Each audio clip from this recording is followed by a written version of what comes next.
What's up, YouTube? Brian here, back again with another video. And yes, I am alive, and I do apologize for taking a little bit of a break from making YouTube videos. I needed a little breather. I work in the IT consulting, cloud consulting world, and it has been so busy the last couple of weeks, months, and the time has just kind of flown by. But I really need a break.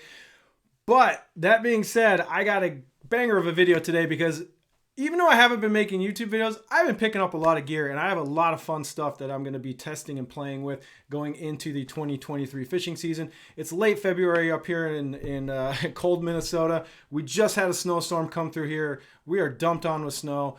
But this video, the point of this video is I'm going to show off all the stuff that I've been acquiring. Almost all of it has come from Omnia. Actually, all of it has come from Omnia, to be perfectly honest.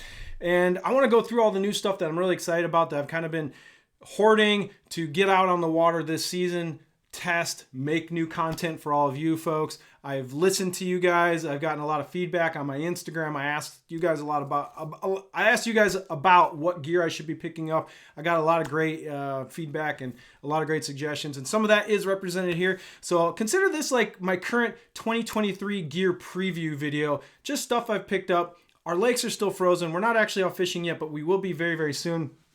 So that being said, something I got to plug real quick is almost all the stuff has come from Omnia. And as of right now, this weekend, going through Monday, Omnia is doing a double points reward kickback on all premium members. So if you guys don't know about this, Omnia has a premium membership. If you buy it, you get a bunch of perks. And one of the perks is this weekend, if you buy any rods, reels, it doesn't matter which brand, it doesn't matter if it's St. Croix, Megabass, G. Loomis, whoever, you know, there's a lot of mat protection going on with some of these brands. You'll get 20% back as Omnia credit if you pick up anything, even some of this Megabass Destroyer stuff, the Exprides I'm going to talk about. So please take advantage of that this weekend. There's going to be a link in my description. If you're not an Omnia member, please use the link down in my description. Go sign up for the membership. I get a little reward for that if you guys go buy the membership through me. And then also take advantage of the 2x, the 20% kickback on rods and reels this weekend. Really, really good deal. Why not? Grab some stuff for the spring. Okay, so that out of the way, I'm going to jump right into rods. We're going to talk through, I picked up some Megabass P5 rods from Omnia. They got some in stock right now. I picked up a bunch of the new Exprides. I know everyone's kind of been waiting on me to dive into the new version of the Exprides. We're definitely going to be doing that. And then I also have a little a rod from Cashion. We're going to dive into Cashion rods, and I'll get to that one last. And I also have a new reel we're going to play with as well, a new high-end spinning reel. So let's dive right in. I want to talk about the Megabass P5s. I was really torn on which Megabass P5 models I want to pick up because I have some of the stuff that, you know, in the old ones, and what is new coming out from the new P5s that I wanted to try. And there was two of them that jumped out at me, and this is what I picked up. So number one, we are going to talk about probably the rod everybody is talking about with the new P5s. I did pick up the new FMJ, so the new full metal jacket. So I had the old FMJ. It was very stiff. I broke two of them. And now there's the new version that has come out. So I want to talk real quick about some of the differences between this P5 models and the old ones. And so here I have the trusty Exprides right here. So we'll do a little comparison between the two before I talk specifically about the FMJ. So the big differences between the old P5s and the new ones are the butt section is a little different. So here, so if you notice, the handle on the new P5s is bigger than the butt handle on the old ones. So they did make some changes to the handle. The handle right here on the new P5s is a little bigger. So everything here and here got bigger. I think people are going to be pretty excited about that. The reel seat is the same. I will say cosmetically between the two, the metal pieces right here, you can't really see it on the video, but the metal pieces on the new P5s is more of a rose colored, like kind of like a rose gold, rose metal look than just kind of a flat gray on the old on my Exprides. So I will say cosmetically they did change a few things. So this is a little different tint color than this. This is more gray. This is more of a rose gold. And the biggest change is the guides. I don't know if you guys know all this or have heard about this, but they went away from micro guides. So the rod in the front here, this is the Exprides. This is the FMJ. The guides on the FMJ they're still SICs, but they got considerably bigger. I don't know if you guys can see that in the video, but micro guides are gone. They with the new line of P5 destroyers, they went back to more traditional size guides. Some people are going to be super stoked about that. I'm kind of ambivalent. I don't run leaders, so I don't really care if it's micro guides or regular guides. It doesn't matter to me. I know a lot of leader people are probably going to be really happy about this particular change. So that being said, other than the handle differences, some slight cosmetic differences, and the guides, basically the same rod. The cork does feel a little different. I wonder if they use a different cork on this. I've heard that the cork on the new P5s is actually an upgrade over the cork on the current ones. I don't know. It does feel softer, to be honest, than this one, and it does appear to have less filler. So maybe they did a cork upgrade. It kind of seems like they did, but I don't 100% know for sure. Okay, so that being said, let's talk about the FMJ. This is the new 7.3 super fast jig and worm rod from Megabass.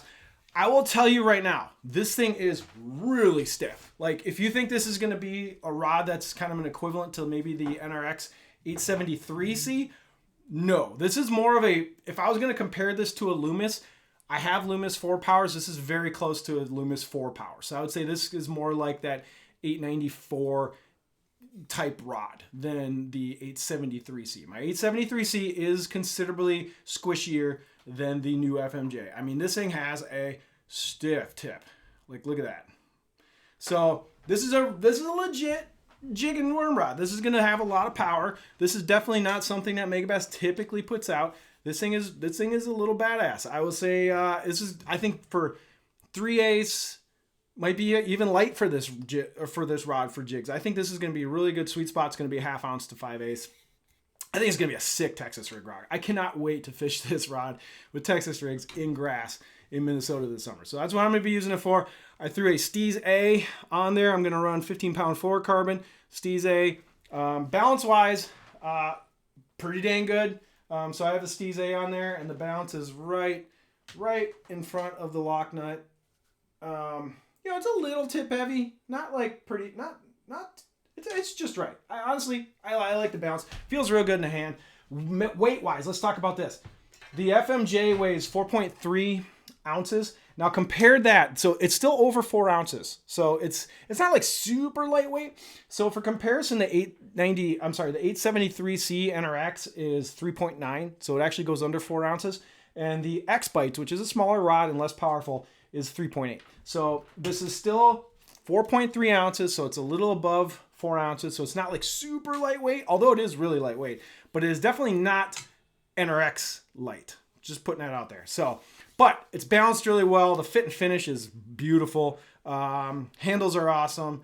I think this is going to be a fun rod to test in the summer. I will be making a full review rod on the new FMJ after I get a little sea time. Okay, rod number 2. We got the Jungle 7. I love flipping. I just love flipping heavy. I love flipping 1 ounce. And when they said that they're coming out with a new Megabass P5 flipping stick, I had to check it out. First off, this thing is 5.5 ounces, which is pretty dang light for a flipping stick. Now, I gotta say a couple things about this rod. It's a 711, so it's a full-size flipping stick. It is rated up to 2 ounces, so I want to flip 1 ounce with this thing, so I'm pretty excited about that. I'm going to be running a Tatula Elite pitch flip because this is just my favorite flipping reel right now. I love this thing. This came right off my Steez. I'm just going to throw it from the Steez to this rod. 50-pound smackdown braid is what I usually use. Couple of things. This is different than the Warhammer. So number one, this thing is balanced way better than the Warhammer, but also there's only double-footed guides partially up the blink. So you got double-footed guides 1, 2, 3 is double-footed, but the rest of the, I knew I was going to knock something over. The rest of the guides up the blank are single-footed, which on the Warhammer, the whole rod was double-footed guides. So that's interesting. So balance-wise, now this thing has the Tattoo Elite, which is not a super lightweight reel, but the balance point for a flipping stick is really good. This thing feels really nice in the hand. Let me see if I can get that balanced right. So just above the lock nut about. So yeah, totally nice. Now this is the coolest thing about this rod. It's fluted. I love that. So I'm rod locker challenged on my older boat, and the fact that I can break this down put this into my rod locker like this and actually fit it in the rod locker when I need to flip. So sometimes I don't know if I'm going to flip or not, and I have to bring the flipping rod with. And then if I don't flip, I have that flipping rod sitting on my deck, sitting next to my seat. It's always on my boat, even though I might not be using it. This is amazing. I wish more rod companies offered flipping sticks or just long spinning rods in general that are two-piece. I mean, that is awesome. So the fact that this is ferruled, I don't know if I said fluted, I don't know why I say that, but it is ferruled is what they call it. It's a ferruled rod. The fact that this is ferruled is freaking awesome. I'm so excited. I cannot wait to break this thing down, throw it in my rod locker, and go, oh, I want to flip. I'm going to take it out, reassemble it, and hit the ground running. I think ferruled rods are awesome. If you are not into two-piece rods, you're crazy, because lots of rods in Japan are ferruled like this and come in multi-piece, and everybody seems to be perfectly fine over there doing it. So, okay. So, I'm super excited about the Jungle 7. Full review of that rod coming later this summer. That's all I got for the Megabass stuff. Those are the 2 P5 rods that I've picked up. I have to jump over to Exprides. So I kind of waited and didn't jump into the Exprides last year. This year I'm going full bore, and I picked up a replacement of one Expride that I already have. I picked up 2 new models that I've never tried before. So let's dive into that. So first things first, we're going to talk about the model that I'm replacing. So this is the classic rod that I have always loved for chatterbaiting. This is the 7.2 medium heavy glass. This is, in the old Expride was my absolute favorite jackhammer rod. Always throwing 3/8.5 ounce jackhammers. Really hard to replace that. It's just an amazing rod. I picked up the new Expride version of the 7.2 medium glass, the Expride B, I guess they're calling these. And it feels pretty much the same as the old one. It's a smidge lighter, a couple of ounces lighter, but not dramatically lighter. When you hold them both in hand, you can't really tell the difference. But I will say, the fit and finish on the new Exprides is phenomenal. These rods look so amazing for $270, $280. Like the handle with the monocoque handle is beautiful. The fit and finish up the rod blank is amazing. All the guides are just immaculate. You got this awesome silver trims around the lock nut. This thing just looks premium. The fact that this thing has a price that starts with a 2 is astonishing. Like there's not a lot of rods in the $250 to $300 range that even hold a candle to the beauty and fit and finish of these rods.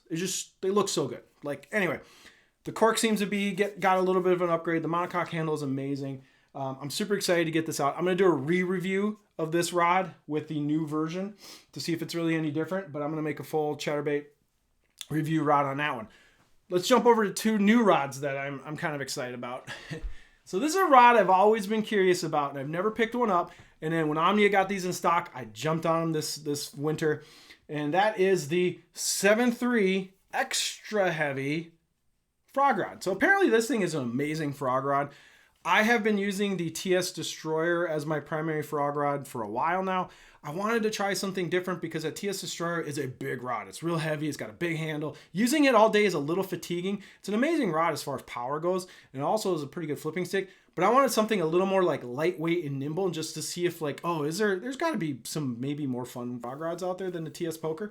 So everyone says this is an amazing frog rod for really, really heavy cover. It's got a really, really stiff tip for, it is a 7.3 extra heavy. So not much give on the tip. It's kind of a broomstick, but it is pretty light. I'm going to throw it with the Corrado. I really like this Corrado 150. I already have one, so I'm going to throw 50-pound Smackdown braid on this thing as well. I'm really a fan of the Smackdown braid. I used that last year and it was really nice. So anyway, Corrado 150, Smackdown braid, 7-speed reel. We're going to do a full review of this rod to see how well it does for frogging and maybe even some light flipping. So I'm pretty stoked to try out the 7.3 extra heavy Expride. This is the last one, and I had to get a spinning rod, right? I mean, I'm a spinning rod nerd, so the spinning rod that I chose, and this is the one that seems to be pretty popular with people, is the 7.2 medium light Expride. So right now, I kind of went a little bougie, and I also picked up a Shimano Xsense 3000 from Omnia, so a little dust there or something. Anyway, this is new to me as well. I have not tried the new accents. So I threw it on here because black and black just looks really sick. I don't know if I'm gonna keep this reel on here or not. We'll see. Anyway, I got this rod because I heard this rod is a pretty dang good drop shot rod for a 7.2. The tip is pretty fat. Like, okay, one thing I noticed about this rod is it's got that medium light. I mean, this tip is super medium light. Like, this is it's a pretty light tip. But the backbone on this rod is very stiff. Like, when you get into this section of the rod, it feels like a medium. So it's like medium, medium, medium, medium, medium, and then medium light at the tip. I think this could be a really fun drop shot rod. I've also heard that this is a really great Ned rig rod and also really great for finesse paddle tail swim baits, like perhaps an Cashion screwhead, these kinds of things. So I'm really excited to try this. This is going to be a rod that's going to come right out in the spring. I'm going to be throwing drop shot on this right out the gate this year. So I'm going to do a full extensive review on the Shimano Exprides 7.2 medium light spinning rod. And I don't know, I just think it looks really, really dope with the all blackout Shimano XN 3000. Maybe I'll run this combo. Why not? So anyway, review coming soon. Super impressed with the fit and finish. Obviously, Shimano listened to me when I complained about the crappy grip on the old Shimano Expride rods. And look, they changed it. I mean, I'm taking full credit for that because my Expride videos got tons of views. It was my #1 complaint. And then they fixed it. So I'm patting myself on the back. I know they probably don't care. They probably didn't watch my videos, but I'm still going to take credit for it. Okay. So that's it for the Exprides. We got 3 new Exprides, 2 new P5s. The X Factor rod that I asked everybody, I said on my Instagram, I said, hey, everybody, what's a spinning rod I should check out that I haven't, that is unique or interesting, that people seem to like, and what is off of my radar that needs to go on my radar? A lot of people said the Cashion Icon rods. So these are USA made, rolled here in the United States, just like St. Croix, just like G. Loomis. American made rods. This is like their premium line. It's under $300. I'm gonna do a full review video on this. I picked up the just the regular old 7-foot medium. It's considered a fast tip. Now, one thing I did notice, because I've been comparing this rod to other rods in my collection, this rod I would say is stiffer and faster than the St. Croix, but softer than a Loomis. So I would say that this thing is not as squishy as the St. Croix, but not as fast as, like, say, an NRX rod. So I would say it's more of a pretty kind of traditional, typical medium power rod. It doesn't seem all that remarkable, but it doesn't seem bad either. I will say, one thing I don't like about this rod, when I got it out of the gate, when I got it out of the tube, I'm like, I don't like that this butt section is got this carbon fiber, but it's unfinished. So this is a preview of a complaint I'll probably have on this rod. But if you run your hand along this, it's kind of sharp. It feels like kind of unfinished. I don't know. I don't understand that. Not a big fan of it. Anyway, that's just a minor gripe that I got right out of the box. But I don't know. I'm running a Tatula. This is a Tatula LT 3000. I just think it looks good because it's black on black. But yeah, the bounce is really good. It actually bounces right on the grip with the Tatula LT, which is pretty sweet. So bounce is great. Looks all right. It's all black. Black handle, black components, black blank. Can't really go wrong just doing all black. Anyway, I'm going to try it out, see how it does for sensitivity, how it does for action, all that fun stuff. Full review on the Cashion Icon. A little something different for the channel coming this summer. The last thing I want to talk about is a reel. So I love high-end stuff. I have not dived too much into high-end spinning reels. I did pick up a Stella at the end of last season. I haven't picked up an Exist yet. Hopefully this spring I'll get one. But I did pick up a Daiwa Surte 3000 LT. So I'm really excited to try this. I don't know which rod I'm going to put it on a client yet. Maybe one of the Megabass ones. I don't know. We'll figure it out. It's probably going to go on a couple different rods until I find the one that I really like on it. But anyway, I did pick up a Surte 3000 LT. One thing I thought was interesting is, so the Surte is the monocoque, right? The big gear, everything. So I have 2 other Daiwa monocoque reels, and I have the Kage MQ, and I have the Ballistic MQ. And these guys are so much chunkier than the Surte. So let me show you what I'm talking about. So the bodies on these things. So the body, see how slim and svelte and skinny the Surte body is compared to the Kage. So the Kage's got a big old belly, whereas the Surte is the 6-pack abs, right? And it's kind of the same thing with the ballistic. This is just what was dramatic to me, was how different the bodies are on these things. Like, look how much smaller and more compact the Surte is. And I know the Surte, I mean, this is a $500 reel versus a $220 reel. I totally understand that. But I just thought that was pretty dramatic. It's like, okay, the Surte is a little supermodel compared to the ballistic and the Kage. These things are chunky in comparison. So anyway, full review and content about the Surte coming up. We got the new Shimano X-Sense we're going to try out. Hopefully I'm going to get my hands on the new Steez A version 2 sometime this summer. I really am still trying to get my hands on an X-Sense. I'm going to put more time into the Stella that I have. So whole bunch of great reviews, content, videos coming out this summer. I just want to give everyone a little preview of all the stuff I've been buying. Pretty much all of this gear can be found on Omnia. I'm going to throw links into the description for everything. Take advantage of the 2 times bonus that they have going on this weekend. You're going to get 20% kickback into your account for any purchases you make on any of this equipment. Also, I'll have my discount code for this current month down in the description as well, so you can throw the discount code on there and grab some other stuff too if you want. That being said, thank you so much for watching. We're going to have a lot more content coming, I promise. All of these items that I just showed you are all going to get their own individual deep dive videos coming up once the ice melts and once we get into spring here. So that being said, thank you for watching. Thanks for sticking around, and we will see you again real soon.